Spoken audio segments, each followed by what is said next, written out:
വാർത്തയാക്കുന്ന വിഷയങ്ങൾ ഒരു ഒരു അല്പം മര്യാദ വേണമെന്നുള്ളൊരു അഭിപ്രായം എനിക്കുണ്ട്. ഒരാളെ അവഹേളിക്കാൻ വേണ്ടിയിട്ട് വാർത്തയാക്കരുത്. നമ്മുടെ അഭിപ്രായങ്ങൾ പറയാം, നമുക്ക് വിമർശിക്കാം, അതുപോലെ വേണമെങ്കിൽ നമുക്ക് പോസിറ്റീവായിട്ട് പറയാം, നെഗറ്റീവായിട്ടും എല്ലാം പറയാം. പക്ഷെ ഒരാൾ അവഹേളിക്കാൻ, താറടിക്കാൻ വേണ്ടി വീഡിയോ ചെയ്യുന്നത് അത്ര സുഖകരമായ കാര്യമല്ല. അങ്ങനെ ആരെങ്കിലും ചെയ്യുന്നുണ്ടെങ്കിൽ അത് റവന്യൂവിന് വേണ്ടിയിട്ടായാലും റീച്ചിന് വേണ്ടിയിട്ടായാലും ഇനി രാഷ്ട്രീയ മറ്റ് എന്തിനു വേണ്ടിയിട്ടായാലും അവർ നല്ല സ്വഭാവക്കാരല്ല, നല്ല ആൾക്കാരല്ല എന്നേ പറയാനുള്ളൂ. കാരണം അവരുടെ ഉദ്ദേശം ശരിയല്ല, അവർ എത്ര തന്നെ ആൾക്കാരായാലും. പിന്നെ ഒരു വിഭാഗമുണ്ട്, യൂട്യൂബ് വീഡിയോ ചെയ്യുമ്പോൾ നിങ്ങൾ ഇനി ഞാൻ സംസാരിക്കുന്നത് നിങ്ങൾ ഹെഡ്ഫോൺ വെച്ചേ കേൾക്കാൻ പാടുള്ളൂ, അടുക്കളയിലോ അല്ലെങ്കിൽ വേറെ എവിടെയെങ്കിലും ആണെന്നുണ്ടെങ്കിൽ ചിലപ്പോൾ ഞാൻ തെറി വാക്കുകളൊക്കെ പറഞ്ഞേക്കാം എന്ന് പറഞ്ഞിട്ട് ആ യൂട്യൂബേഴ്സ്, അങ്ങനെയുള്ള കുറെ സോഷ്യൽ മീഡിയ ആൾക്കാരുണ്ടല്ലോ, അവരും വിവരം കെട്ടവരാണ്, പറയാതിരിക്കാൻ നിവൃത്തിയില്ല. നിങ്ങൾക്ക് അത്തരത്തിൽ തെറിവാക്കുകൾ പറഞ്ഞുകൊണ്ട് അല്ലെങ്കിൽ ആ രീതിയിൽ പറഞ്ഞാൽ മാത്രമേ പറ്റുള്ളൂ എന്നുണ്ടെങ്കിൽ എവിടെയെങ്കിലും തിരിഞ്ഞിരുന്നിട്ട് ഒറ്റയ്ക്ക് പറഞ്ഞാൽ പോലെ ഈ സോഷ്യൽ മീഡിയ പേജുകളിലൂടെ ഇങ്ങനെ തെറിവാക്ക് പറയേണ്ട വല്ല ആവശ്യമുണ്ടോ? ഇനി അത് കേൾക്കുന്നവർക്ക് എന്തിനാണ് ഇങ്ങനെ തെറിവാക്ക് കേൾക്കാൻ വേണ്ടി പോകുന്നത്? എനിക്ക് മനസ്സിലാകുന്നില്ല എന്തിനാ തെറിവാക്ക് കേൾക്കാൻ പോകണം എന്നുള്ളത്. കുറെ ആൾക്കാർ എവിടെയെങ്കിലും വിവരം കിട്ടന്മാർ കുറെ എവിടെയെങ്കിലും ഇരുന്നുകൊണ്ട് കുറെ തെറിവാക്കുകളൊക്കെ പ്രയോഗിച്ചാൽ മറ്റേ മോനെ മറിച്ച മോനെ എന്നൊക്കെ പറഞ്ഞത് കേൾക്കാൻ വലിയ സുഖമാണെന്ന് കരുതിയിട്ട് പോവുക, എന്നിട്ട് അത് ഷെയർ ചെയ്യുക. ആരാണ് ഈ തെറി കേൾക്കുന്നത്? മറ്റാരെങ്കിലും ഉദ്ദേശിച്ചാണ് ഇത്തരത്തിൽ തെറിവാക്കുകൾ ഉപയോഗിക്കുന്നുണ്ടെങ്കിൽ അവരിത് കേട്ടിട്ട് പോലും ഉണ്ടാവില്ല, അവർ അറിഞ്ഞിട്ടുണ്ടാവില്ല ഇയാൾ ഇവിടെ കിടന്ന് തെറി വിളിക്കുന്നത്. ഈ തെറി മുഴുവൻ കേൾക്കുന്നത് പ്രേക്ഷകരായിട്ടുള്ള, ഇയാളെ ഫോളോവേഴ്സ് ആയിട്ടുള്ള അല്ലെങ്കിൽ അയാൾ വീഡിയോ വരുന്ന കുറച്ച് ആൾക്കാർ മാത്രമാണ്. റീച്ച് കാണുമ്പോൾ എന്തോ സംഭവം എന്നറിയാതെ ആ ചാനലിന്റെ വാർത്തകൾക്കുള്ളിൽ വീണ്ടും ചെന്ന് കയറും, വീണ്ടും അവരും തെറി കേൾക്കും, സമാധാനവും വയറ് നിറയും അങ്ങ് പോകും. ഞാനിപ്പോൾ പറഞ്ഞു വരുന്നത് രാഹുൽ മാങ്കൂട്ടത്തെ കുറിച്ച് തന്നെയാണ്. രാഹുൽ മാങ്കൂട്ടത്തിന്റെ കുറിച്ചുള്ള ഇന്ന് രാവിലെ മുതലുള്ള ചില വാർത്ത, രാഹുൽ മാങ്കൂട്ടത്തിന്റെ ലൈംഗിക ശേഷി പരിശോധന നടന്നു. അതൊരു വലിയ വാർത്തയായിട്ടാണ് പറഞ്ഞത്. ലൈംഗിക പീഡന കേസുകളാണെന്നുണ്ടെങ്കിൽ അയാൾക്ക് അതിനുള്ള കഴിവുണ്ടോ ഇല്ലയോ എന്നുള്ളത് പരിശോധിച്ച് ഉറപ്പിക്കേണ്ട ഉത്തരവാദിത്തം. കാര്യം കേസ് അങ്ങോട്ട് മുന്നോട്ട് പോയിട്ട് അവിടെ എത്തുമ്പോൾ അത്തരത്തിലുള്ള കഴിവോ കാര്യങ്ങളോ ഇല്ല എന്നുണ്ടെങ്കിൽ സംഗതി കേസ് തള്ളിപ്പോകും. അത്രേ ഉള്ളൂ. അതിനർത്ഥം ഈ പോലീസുകാർ പിടിച്ചു വെച്ചിങ്ങനെ നോക്കുന്നല്ല അതിനർത്ഥം. അതിന് ചില കർമ്മങ്ങളും ചില ചടങ്ങുകളും ചില രീതികളൊക്കെ ഉണ്ട്, മെഡിക്കൽ രീതികളൊക്കെ ഉണ്ട്. ആ രീതിയിലാണ് കാര്യങ്ങൾ പോണത്. ഇവരുടെ വാർത്തകൾ കേട്ടാൽ തോന്നും പോലീസുകാരുടെ മുന്നിൽ രാഹുൽ മാങ്കൂട്ടർ തുണി അഴിച്ചിങ്ങനെ കാണിച്ച് നിന്നുകൊടുത്തു, അവരിങ്ങനെ ഇതിനുള്ള ഒരു പരിശോധന നടത്തി കഴിവുണ്ടോ ഇല്ലെന്ന് തെളിയിച്ചു എന്ന് പറയുന്നത് പോലെയാണ്, അല്ലെങ്കിൽ അതുപോലെയാണ് തോന്നിപ്പോകുന്നത്. അല്ല, എനിക്ക് അറിയാൻ വയ്യാത്തോണ്ട് ചോദിക്കുക, എന്തിനാണ് അത് വാർത്തയാക്കുന്നത്? ഇത്തരത്തിലുള്ള പരിശോധന നടത്തിയെന്ന് രാഹുൽ മാങ്കൂട്ടത്തെ കുറിച്ച് ഇങ്ങനെ പറയുമ്പോൾ എന്താണ് ഇവർക്കൊക്കെ കിട്ടുന്നത്? ഒരാള് അത്തരത്തിലുള്ള കഴിവുള്ളവർ മുഴുവൻ മോശക്കാരാണ്, അവരൊക്കെ സ്ത്രീകളെ പീഡിപ്പിക്കുന്നവരാണ് എന്നാണ് ഉദ്ദേശിക്കുന്നത്? അത് രാഹുൽ മാങ്കൂട്ടത്തിന് അത്തരത്തിൽ കഴിവുള്ളത് കൊണ്ട് മുഴുവൻ പെണ്ണുങ്ങളെ പീഡിപ്പിക്കലാണ് അയാളുടെ പണി എന്നാണോ? അങ്ങനെയാണോ ഉദ്ദേശിക്കുന്നത്? അല്ലെ, ഏതാണ് ഉദ്ദേശിക്കുന്നത്? ഈ ഇത്തരത്തിൽ വാർത്ത ചെയ്യുന്ന യൂട്യൂബേഴ്സിന്റെ, ഫേസ്ബുക്കിൽ വീഡിയോ ചെയ്യുന്നവരുടെ കാര്യം ഞാൻ ചോദിക്കുന്നത്. സോഷ്യൽ മീഡിയയിലാണ് ഇത് കൂടുതൽ. ലൈംഗിക ശേഷി രാഹുൽ മാങ്കൂട്ടത്തിന്റെ ഇത് പരിശോധിച്ചു വന്നു. ആയിക്കോട്ടെ, അവർ പരിശോധിച്ചാൽ എന്താ കുഴപ്പം? പരിശോധിക്കണ്ടേ? അവരുടെ കേസ് അത്തരത്തിലുള്ള കേസായതുകൊണ്ടാണ്. പക്ഷെ അത് കോടതിയിലെ റിസൾട്ട് കൊണ്ടുപോയിട്ട് വല്ല കാര്യമുണ്ടോ? അയാൾക്ക് കഴിവുണ്ട്, ഒക്കെ സമ്മതിച്ചു. ഇതിനുള്ളൊരു ഗുണം എന്താണെന്നറിയോ? ഈ ലൈംഗിക പരിശോധന റിസൾട്ടിന്റെ അഥവാ ഇവരെല്ലാം കൂടെ പുറത്തുവിട്ടിട്ട് അയാൾക്ക് കഴിവുണ്ട് എന്ന് പറഞ്ഞു കഴിഞ്ഞാൽ രാഹുലിനെ കല്യാണം കഴിക്കാൻ പോകുന്ന പെണ്ണ് അവൾക്ക് സമാധാനമാവും. എന്തായാലും കഴിവുള്ള ഒരുത്തൻ്റെ കൂടെയാണല്ലോ പോകുന്നത്. ഈ ആരോപണം മാത്രമല്ല, ആൾക്ക് കഴിവുണ്ടല്ലോ, 4 സർട്ടിഫിക്കറ്റ് എന്നാലും രാഹുൽ മാങ്കൂട്ടത്തിന് കിട്ടും. ലൈംഗിക പരിശോധന നടത്തിയാൽ അത് ആണായാലും പെണ്ണായാലും അവർ പരിശോധന നടത്തുമ്പോൾ അവർക്ക് കഴിവുണ്ടെന്ന് തെളിഞ്ഞു കഴിഞ്ഞാൽ അവരെല്ലാവരും മോശക്കാരാണെന്ന് എവിടെയെങ്കിലും എഴുതി വെച്ചിട്ടുണ്ടോ? അങ്ങനെയാണെങ്കിൽ ഈ ആണുങ്ങൾ മുഴുവൻ, ഇവിടെയുള്ള ആണുങ്ങൾ മുഴുവൻ മോശക്കാരാവണമല്ലോ. അവർ മുഴുവൻ നാട്ടിലുള്ള മുഴുവൻ പെണ്ണുങ്ങളെയും പീഡിപ്പിക്കുന്ന ആൾക്കാരായിരിക്കണമല്ലോ. അല്ല, ഈ വാർത്തകൾ കണ്ടാൽ അങ്ങനെയാണ് തോന്നുന്നത്. എനിക്കിത്രേ തോന്നുള്ളൂ, രാഹുൽ മാങ്കൂട്ടത്തിനെ അപമാനിക്കാൻ കിട്ടുന്ന അവസരമൊന്നും വേസ്റ്റ് ആക്കരുത്. അതിനു വേണ്ടിയിട്ട് എന്തൊക്കെ പറയാൻ പറ്റുമോ അത്ര പറഞ്ഞുകൊണ്ടിരിക്കും. പോലീസ് ചോദ്യം ചെയ്യാൻ വരുന്നു, കാറ് മാറി, പിന്നെ രാഹുലിനെ കസ്റ്റഡിയിലെടുത്തു കൊണ്ടുപോയി, ഇപ്പൊ ലൈംഗിക പരിശോധന നടത്തി. ഇതൊക്കെ എന്താണെന്ന് അറിയാത്ത മരങ്ങോടന്മാരാണ് ഈ പറഞ്ഞുകൊണ്ടിരിക്കുന്നത്. ഈ വാർത്ത രാവിലെ മുതൽ കാണുന്നത് അതേക്കുറിച്ച് സംസാരിക്കേണ്ടെന്ന് വിചാരിച്ചതാണ്.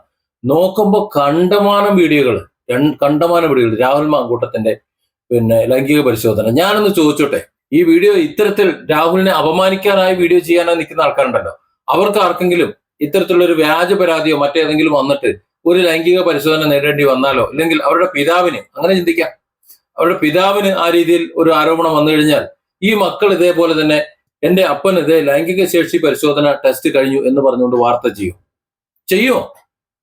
അപ്പോഴാണ് ഇതിന്റെ വിഷമം അറിയുന്നത്. ഇവിടെ നമ്മൾ മനസ്സിലാക്കേണ്ടത്, രാഹുൽ മാങ്കൂട്ടം എന്ന് പറഞ്ഞ ചെറുപ്പക്കാരൻ മാത്രമല്ല, ഇത് വാദിയായാലും പ്രതിയായാലും. നേരത്തെ ഫിലിപ്പ് മമ്പാടിനെ കുറിച്ച് ഞാൻ കുറച്ച് കാര്യങ്ങൾ പറഞ്ഞപ്പോൾ അത്തരത്തിൽ ചിലർ പ്രതികരിക്കുന്നത് കണ്ടു. ഫിലിപ്പ് കുറ്റവാളി ആയിട്ടില്ല, കോടതി ശിക്ഷിച്ചിട്ടില്ല, അതുവരെ അയാളെ ക്രൂശിക്കേണ്ട ആവശ്യവുമില്ല. എന്ന് പറയുന്നത് പോലെ രാഹുൽ മാങ്കൂട്ടത്തിന് ഒന്നും കൂടി അഡ്വാൻറ്റേജാ. രാഹുൽ മാങ്കൂട്ടത്തിന്റെ പേരിലുള്ള പീഡന കേസ്, അതായത് ബലാത്സംഗം എന്ന് പറയുന്നത് നിലനിൽക്കില്ല എന്ന് കോടതികൾ പറഞ്ഞു കഴിഞ്ഞതാ. പക്ഷെ ഇവർ ആരോപിക്കുന്ന കുറെ കേസുകളുണ്ടല്ലോ, ഈ ആരോപിക്കുന്ന കാര്യങ്ങൾ അത് കോടതിയിൽ ഇപ്പോ ഈ ട്രയലിനെത്തിയിട്ടില്ല. അപ്പൊ കോടതിയിൽ എത്തുമ്പോൾ ഈ ആരോപിക്കുന്ന കാര്യങ്ങൾ അവിടെ വാദിക്കാൻ വേണ്ടിയിട്ട് കുറച്ച് പ്രൂഫുകളും കാര്യങ്ങളും ഉണ്ടാക്കാൻ ഇവരുടെ പ്രൊസീജിയർ നടത്തിക്കൊണ്ട് പോകുന്നതേ ഉള്ളൂ. കേസ് കോടതിയിൽ നിൽക്കില്ല എന്ന് അവർക്കും അറിയാം. പക്ഷെ പോലീസ് ചെയ്യേണ്ടത് പോലീസ് ചെയ്യണ്ടേ? ആ ചെയ്യേണ്ട കാര്യങ്ങൾ മാത്രം ചെയ്യുന്നു. അതിനെ ഇത്രയധികം വാർത്തയാക്കേണ്ടതുണ്ടോ? ഏതാണ് വാർത്തയാക്കേണ്ടത്, ഏതാണ് വാർത്തയാക്കാൻ പാടില്ലാത്തത് എന്നുള്ളതിനെ കുറിച്ചൊരു ബോധം വേണ്ടേ ശരിക്ക്? രാഹുൽ മാങ്കൂട്ടം എന്ന് പറയുന്ന ഒരു വ്യക്തിക്ക് ഒരു കുടുംബമുണ്ട്, ഒരു അമ്മയുണ്ട്, ഒരു പെങ്ങളുണ്ട്, അവൻ ഇഷ്ടപ്പെടുന്ന അവന്റെ ബന്ധുമിത്രാദികൾ മറ്റുള്ളവരുണ്ട്. അവർക്കുണ്ടാകുന്ന വേദനകളോട് അറിയണ്ടേ? ഒരു വ്യക്തിയുടെ മേൽ കേവലം ചൊറിഞ്ഞ് അത് കണ്ട് അല്ലെങ്കിൽ അത് അങ്ങനെ മാന്തിക്കൊണ്ട് രസിക്കുന്ന വിഭാഗത്തോടാണ് ചോദിക്കുന്നത്. ഇത് അവനവന്റെ മേത്തേക്കൊന്ന് വന്നു നോക്കണം. ഞാനത് അനുഭവിച്ചിട്ടുള്ളതാ. ഇവിടെ പോക്സോ കേസ് പ്രതിയായി കഴിഞ്ഞാൽ സുഖം എന്താന്നുള്ളത് ഞാൻ അറിഞ്ഞതാ. ഇവിടെ ഒരു വീഡിയോ ചെയ്തതിന്റെ പേരിൽ, ചില കാര്യങ്ങൾ സത്യസന്ധമായി വിളിച്ചു പറയുന്നതിന്റെ പേരിൽ എനിക്ക് പല കേസുകളും വന്നിട്ടുണ്ട്. ആ കേസുകളൊക്കെ പറഞ്ഞുകൊണ്ടിരിക്കുന്നുണ്ട്. അതിന്റെ പേരിൽ ജയിലിൽ കിടക്കേണ്ടി വന്നിട്ടുണ്ട്. ജയിലെന്ന് പറഞ്ഞാൽ അത്ര സുഖമൊന്നുമല്ല. മുമ്പ് രാഹുൽ ഈശ്വരുമായിട്ടുള്ള സംസാരത്തിൽ എനിക്ക് തോന്നുന്നു 24 ഒരു ചർച്ചയിൽ പറയുന്നത് കേട്ടു. ജയിലെന്ന് പറയുന്നത് ഇത്തരത്തിൽ റിമാൻഡ് പ്രതികളല്ല, അവിടെ മജിസ്ട്രേറ്റിന്റെയും അതുപോലെ ജഡ്ജിന്റെയും ഒക്കെ ഗസ്റ്റ് ആയിട്ട് പോകുന്നതാണെന്ന്. ഒലക്കാണ്, ഒന്നുമല്ല, ഒന്ന് പോയി നോക്കണം, അപ്പോഴെന്ത് സുഖം അറിയുള്ളൂ, ആ ഗസ്റ്റ് ആയിട്ട് പോകുന്നതിന്റെ സുഖം.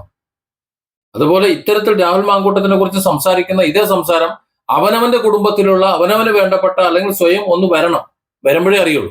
സോഷ്യൽ മീഡിയ പേജുകൾ, അതായത് ഇന്നത്തെ ഫേസ്ബുക്കും യൂട്യൂബും ഒക്കെ ഉണ്ടാകുന്നതിന് മുമ്പ് ഉണ്ടായിക്കൊണ്ടിരിക്കുന്ന സമയത്ത് ഇതുപോലെ ഇപ്പൊ ഈ രാഹുൽ മാങ്കൂട്ടത്തിനെതിരെ പറയുന്നത് പോലെ നമ്മളെ പരിചയക്കാരനായിട്ട് ഒരാൾ, ബ്ലോഗിൽ വളരെ പ്രശസ്തനായിരുന്ന ഒരാൾ, അയാൾ ഇതുപോലെ സംസാരിക്കുന്നത് കേട്ടു.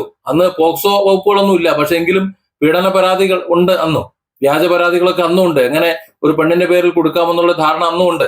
പക്ഷെ ഇന്നത്തെ പോലെ രണ്ട് ഭാഗം പറയാൻ ആളില്ലായിരുന്നു. പ്രതിയാണെങ്കിൽ പ്രതി തന്നെ, കോടതിയിൽ പോകുന്നത് വരെ അങ്ങനെ. പിന്നെ മാധ്യമങ്ങൾ 1-1.5 വാർത്തയ്ക്ക് അപ്പുറത്തേക്ക് അത് ഒരു തരത്തിലൊരു പ്രാധാന്യം കൊടുത്തിരുന്നില്ല. അതുകൊണ്ട് ഇന്നത്തെ പോലെ പ്രശ്നമില്ലായിരുന്നു. അന്നും ഇതുപോലെ ലൈംഗിക പരിശോധനയൊക്കെ നടന്നിരുന്നു. പക്ഷെ എന്നാലും ആ അനാവശ്യമായ ഒരാളെ കുറിച്ച് ഒരു വ്യാജ പരാതിമേൽ പത്രവാർത്ത വന്നതിന്റെ പിന്നാലെ അവഹേളിച്ച ഒരു കുടുംബത്തെ മറ്റുള്ളവരെ ഒക്കെ വിഷമിച്ചുകൊണ്ട് ബ്ലോഗ് എഴുതി വളരെ മോശമാക്കി ചിത്രീകരിച്ച ഒരാൾ, പീഡന കേസ്, അയാളുടെ പേരെ ഒരു പീഡന കേസ് വന്നപ്പോഴാണ് വിവരം അറിഞ്ഞത്. ഇങ്ങനെ വ്യാജ കേസ് വന്നാൽ ഇത്തരത്തിൽ പോലീസ് നടപടി നേരിടേണ്ടി വരും, ബലംകെട്ട് നടത്തേണ്ടി വരും, കോടതിയിൽ കയറി പ്രതികൂട്ടി നിൽക്കേണ്ടി വരും, മറ്റുള്ളവരുടെ മുന്നിൽ അവഹേളനം സഹിച്ചുകൊണ്ട് നിൽക്കേണ്ടി വരും എന്നൊക്കെ അദ്ദേഹത്തിന് അപ്പോഴാണ് മനസ്സിലായത്. അതായത് അപ്പോഴേ മനസ്സിലാകൂ. ഇവിടെ രാഹുൽ മാങ്കൂട്ടത്തിന്റെ ലൈംഗിക ശേഷി പരിശോധന നടത്തി എന്ന് പറഞ്ഞുകൊണ്ട് വാർത്ത ചെയ്യുമ്പോൾ രാഹുൽ മാങ്കൂട്ടത്തിന്റെ പരിശോധന നടത്തിയ അയാൾക്കത് പോസിറ്റീവ് ആണെന്നുണ്ടെങ്കിൽ, അല്ലെങ്കിൽ അയാൾക്കുള്ള ശേഷി ഉണ്ടെന്നുണ്ടെങ്കിൽ ലോകത്തുള്ള സകല പെണ്ണുങ്ങളെ പീഡിപ്പിച്ചു എന്ന് പറയുന്ന ഒരു വ്യക്തിയായിട്ട് ഇവരെ അവരോധിക്കാൻ വേണ്ടിയിട്ടാണോ ഉദ്ദേശിക്കുന്നത്? അതോ അയാൾക്ക് ലൈംഗിക ശേഷി ഉണ്ടാവാൻ പാടില്ല എന്ന് നിങ്ങൾ ആഗ്രഹിക്കുന്നത് കൊണ്ടാണോ?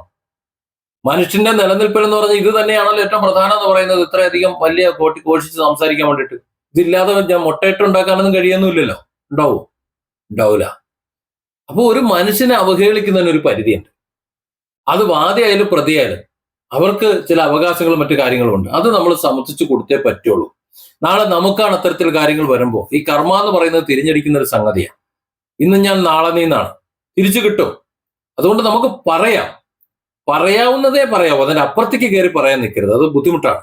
അതായത് രാഹുൽ മാങ്കൂട്ടത്തിന്റെ ഈ പറഞ്ഞ പരിശോധനയെ കുറിച്ച് വീഡിയോ ചെയ്യാതിരിക്കുന്നതാണ് നല്ലതെന്നാണ് എനിക്ക് പറയാനുള്ളത്. കാര്യം അവനവന്റെ പല്ലിൽ കുത്തുമ്പോഴേ അവന്റെ വേദന അറിയാൻ പറ്റും. ആരാന്റെ പല്ലിൽ കുത്തി മണപ്പിക്കുന്നത് അത്ര ഒരു നല്ല കാര്യമായിട്ട് എനിക്ക് തോന്നുന്നില്ല.